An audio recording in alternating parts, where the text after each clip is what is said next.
In this tutorial, I'm going to show you the basics of color correction in Photoshop.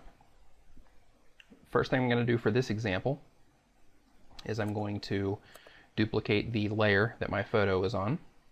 So I'm going to pull that down to the new layer icon. As you can see up here, it duplicated. Then I'm going to go for the actual color adjustment. I'm going to go to Image, Adjustments, Levels. And what this does is it adjusts the color in each different channel for the RGB, the red, green, and blue, in your Photoshop.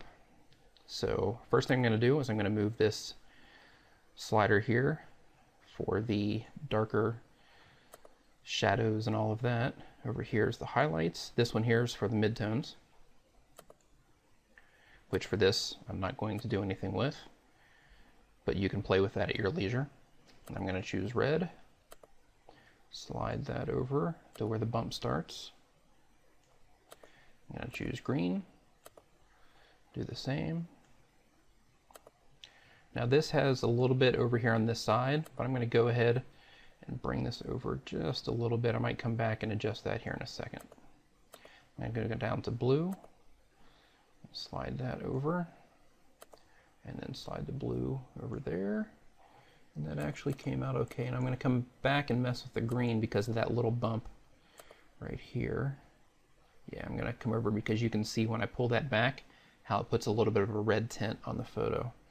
So I'm going to pull that green over like to about there. That looks good.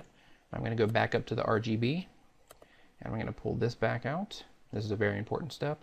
And I'm going to pull this back out.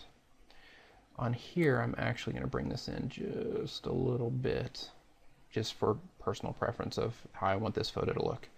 And then I'm going to hit OK. Now when I turn this layer off, you can see the difference that that tiny little color adjustment made. Now in addition to your RGB levels, there's a ton of other options in here, which I'll cover in later tutorials. But for right now, that is the basics of correcting your general color in your Photoshop pictures. That's it. Have fun.